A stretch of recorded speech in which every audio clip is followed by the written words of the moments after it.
الرحمن الرحیم. بیا پلوړو دلته راغلي زما کشرانو، همزولو او مشرانو، السلام علیکم. زما نوم اکرام خان دی، د دې درې اوسېدونکی یم او د داسې جوابوزوی سابقه ناظم پاتې شوی یم. ما ته دومره ښه نه وه، ما دا خلک ولیدل، خو ما د ملګري خان ما ته ټلیفون وکړو. یقینا چې دا یو پیره بیا حمله ده په دې قوم باندې، په دې باندې یو اټیک مخنیوي شوی و، موږ راپاڅېدلي وو او دا خبره وله موږ کینسل کړې وه، ختمه کړې ورله.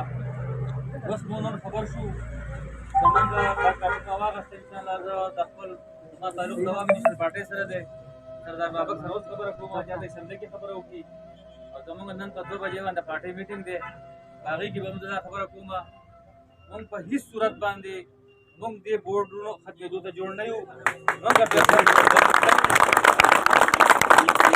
دا مطلب دا دی، دا زمونږ د علاقې دپاره، دا زمونږ د بېعزتۍ دپاره دا خبره شروع شوې ده. دا هر چا شروع کړې ده، که په هغې کې عمران خان ملوث دی او که په هغې کې هر څوک ملوث دی. به یو ځل انشاءالله بیا تورېږي او بیا به دا خلک انشاءالله ګوډ وګډوي. دا مسله یوازې د یو پارټۍ نه ده، دا د بېقام مسله ده، د سوات مسله ده او دا د دې ټولې صوبې مسله ده چې هغه بیا یو یونټ جوړول غواړي، یو کې پي بورډ جوړول غواړي او هغه یې چاله پرایویټ ورکوي او هغه سړی تاسو پېژنئ چې هغه سړی څوک دی. د هغې نه لوی واړه خبر دي دا که مونږ چې انشاءالله یو پردون ژوند دی، دا بورډ به انشاءالله دا به بل خانه ځي، انشاءالله دا به په دې ځای قایم دی انشاءالله. او سره سره به انشاءالله د دې به چې کوم دی نور هم بورډونه دي، تاسو زور سره رابطې وکړئ، د سیاسي خلکو سره رابطې وکړئ، د سماجي خلکو سره رابطې وکړئ، د تعلیمي خلکو سره رابطې وکړئ چې په دې کې موږ بھرپور احتجاج انشاءالله سبا تاسو 10 بجې ټایم ورکړی دی، موږ ټول به انشاءالله تاسو سره حدود یې حل ولاړ یو انشاءالله. او تر هغې پورې به موږ نوځو، موږ روډ بند کړی چې څو د خپله پیسې د واپس نه راکوشوي دلته کې ناست یو. موږ له به دا تنخوا دلته هم راکوي، په پېښور کې به هم راکوي، په اسلام آباد کې به هم راکوي. سبا به ستا پلار کړېږي، ته به کړېږي، ستا وروڼه به کړېږي.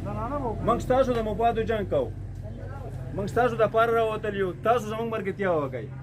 زموږ نوکري نه ختمېږي، زموږ نوکري خو د سوات بورډ نه، د دې بلډینګ نه به ولاړ شو، مردان بورډ ته به ولاړ شو.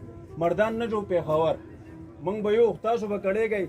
سبا موږ دا هم جوړو، سبا به زه نه یم، زه به دفتر کې نه یم، زه به مړ یم، زما بچي به کړېږي، زما د بچو دپاره به زما وروڼه کړېږي. دغه یو افسوس موږ جوړوي. د خدای خاطر وکړئ، زموږ ملګرتیا وکړئ، موږ ستاسو لپاره جنګېږو. که زموږ نوکریانې پرې ختمېږي، 1500 پیرې دې ختمې شي، خو زموږ ماشومانو ته د زموږ حق میلاو شي. په دې سوات بورډ، دا سوات بورډ دې دلته پاتې شي. تاسو خو نه کړېږئ که نه، د مینګور نه تاسو کوکړۍ ته راځئ، دا هم کړاو دی، خو دا کړاو د برداشت دی. او چې پېښور ته ځئ نو زموږ د غریب سړي د برداشت نه دی. زه علم خان، نائب صدر آل پاکستان کلرک ایسوسیشن او صوبائی صدر ڈسٹرکٹ کوآرڈینیشن کونسل د آئی ٹی سٹاف ستاسو سره مخاطب یم.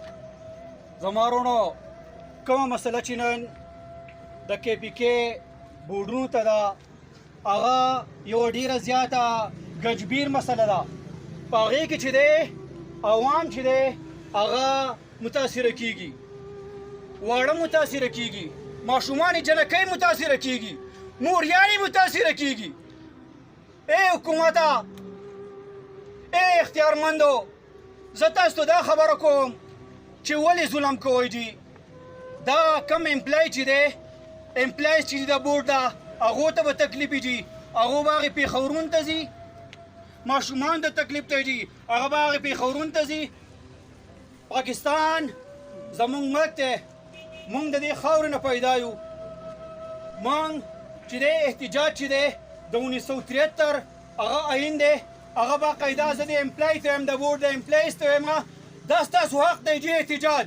څنګه چې MNA MP وزیر اعلی، وزیر اعظم، صدر راځي، عمران خان په خپله باندې کانټینر باندې کینی، 150 ورځې، 160 ورځې هغه اسلام آباد کیپیټل دارالخلافه بندوي.